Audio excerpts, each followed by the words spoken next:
Bismillahirrahmanirrahim.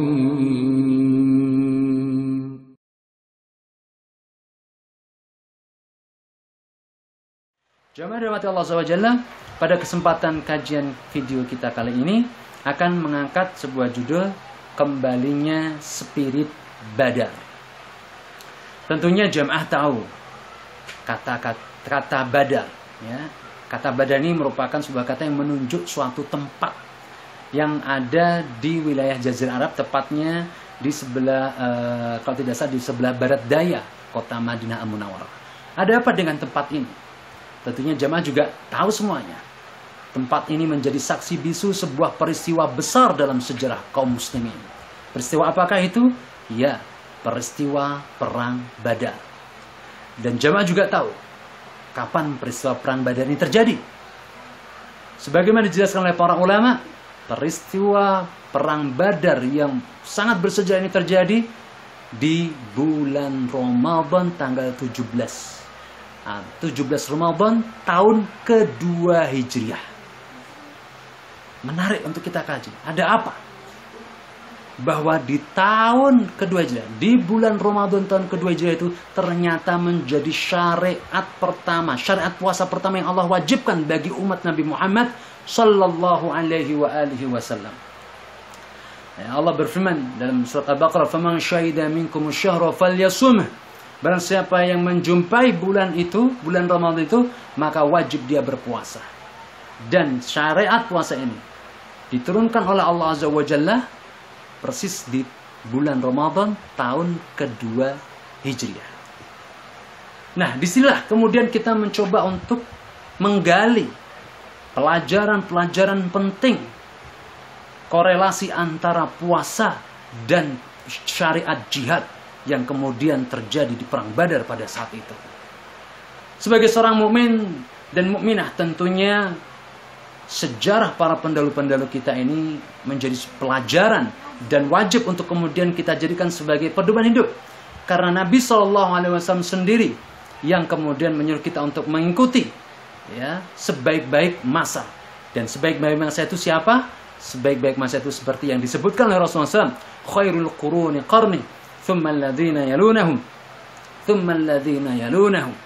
Sebaik-baik generasi itu adalah generasiku, yaitu generasi para sahabat Nabi SAW yang mereka bertemu dengan Nabi Muhammad SAW, belajar dari Nabi Muhammad SAW. Itulah generasi sahabat. Thumma alladhina yalunahum, kemudian orang-orang yang sesudah mereka. Siapa mereka? Yaitu generasi tabi'in.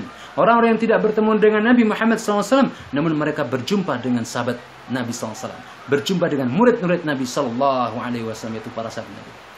Thumma alladhina yalunahum, kemudian orang-orang yang generasi berikutnya, yaitu siapa mereka? Atba'ut tabi'in, yaitu generasi atba'ut tabi'in, yaitu mereka yang tidak bertemu dengan Rasulullah, tidak bisa bertemu dengan para sahabat Nabi SAW, namun mereka bertemu dengan muridnya para sahabat Nabi, yaitu para tabi'in.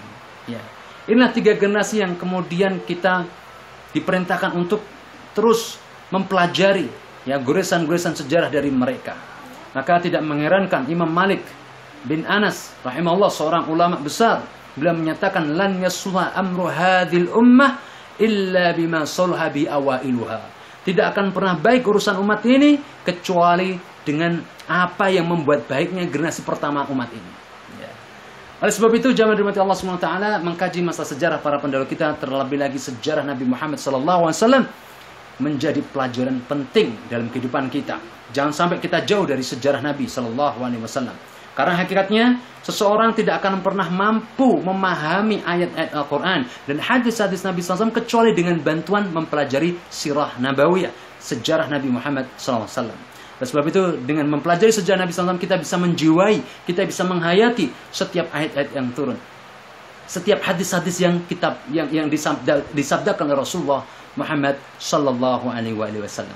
Maka kembali dalam tema kita, kembalinya spirit Ramadan. Ternyata di sana ada sebuah pesan penting, jamaah dirahmati Allah. Ketika saat Allah SWT menurunkan syariat Syam Ramadan, namun di saat itu pula ada sebuah kondisi di mana kaum muslimin diperintahkan oleh Allah Azza wa Jalla juga berjihad di jalan Allah Azza wa Jalla, berperang melawan kekuatan kafirin.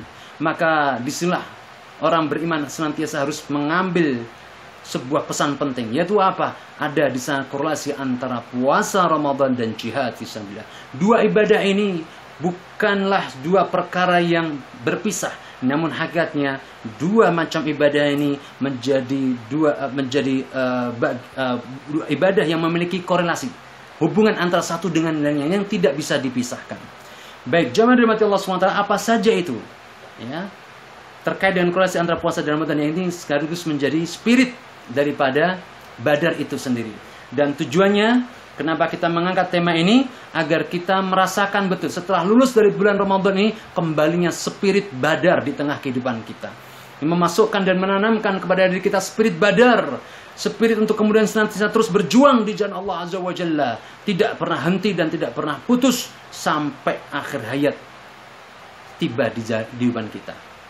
Oleh sebab itu jamaah dirahmati Allah, mari bersama-sama kita mencoba untuk menggali ibrah demi ibrah, pelajaran demi pelajaran, korelasi antara puasa dan jihad terkait dengan peristiwa Badar di bulan Ramadan di tanggal 17 di tahun kedua Hijriah tersebut. Baik, sebelum kita membahas masalah itu, tentunya akan lebih lengkap lagi ketika kita mengawali kajian kita ini dengan memaparkan terlebih dahulu kronologi atau sebab-sebab terjadinya Perang Badar Kubro di tahun 2 Hijriah tersebut. Baik, Perang Badar, jamaah dirahmati Allah Subhanahu wa taala, tidak terjadi begitu saja. Namun di sana ada sebab-sebabnya, ada permulaan-permulaannya. Kenapa? Apa yang melatar belakangi sampai terjadinya Perang Badar, perang besar ini? Baik, tentunya rentetan sejarah Nabi SAW di awal-awal dakwah ini menjadi sebab-sebab awal mulanya. Khususnya setelah beliau Nabi SAW menyampaikan dakwah di kota Mekah selama 13 tahun. 13 tahun. Sebuah masa yang tidak pendek. Di saat itulah Nabi SAW menyampaikan dakwah, menyampaikan wahyu Allah, menyampaikan kebenaran dari Allah Subhanahu wa taala. Apa yang terjadi pada saat itu? Ada yang menerima dan juga ada yang menolak dan menentangnya. Yang menerima, mereka beriman dan mengikuti Nabi SAW, dan mereka menjadi sahabat-sahabat Nabi Muhammad SAW seperti Abu Bakar, Umar bin Khattab, Ali bin Abi Thalib, Uthman bin Affan, dan istri beliau saat itu Khadijah binti Khuwailid, Bilal bin Rabah, Mus'ab bin, dan beberapa sahabat-sahabat as-sabiqun al-awwalun yang saat itu kemudian mereka mengikrarkan dua kalimat syahadat.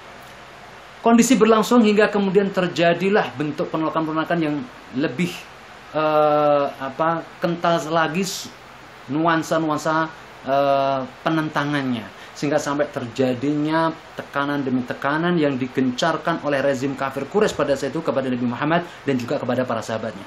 Berlangsung terus-menerus hingga pada puncaknya saat itu kaum kafirin memberikan mereka bersepakat ya, di Darun Nadwah mereka bersepakat. Abu Jahal, Abu Lahab, Walid bin Mughirah, Utbah bin Rabi'ah, Syai'bah bin Walid, dan yang lain pembesar-pembesar kafir Quraisy saat itu berkumpul bersatu padu dan mereka mengeluarkan sebuah keputusan bulat untuk apa?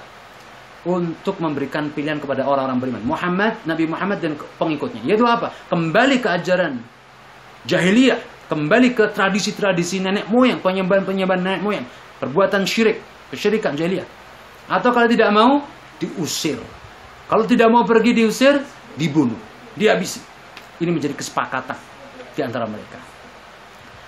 Ketika kondisi sudah semakin mencekam itulah, kemudian Nabi Muhammad SAW kemudian mendapatkan perintah oleh Allah Azza wa Jalla untuk segera mengevakuasi kaum muslimin, kaum mukminin dari kota Makkah.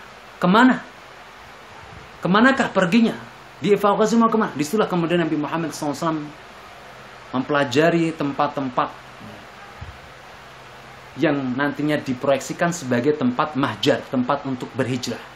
Dan Allah SWT memberikan wahyunya, yaitu tempatnya di wilayah kota Madinah. Saat itu dikenal dengan kota Yathrib. Dan sebagaimana catatan sejarah pada saat itu, ya, orang-orang ahli Yathrib, penduduk Yathrib, ternyata mereka juga sudah mendengar kabar tentang Nabi akhir zaman, Nabi Muhammad SAW.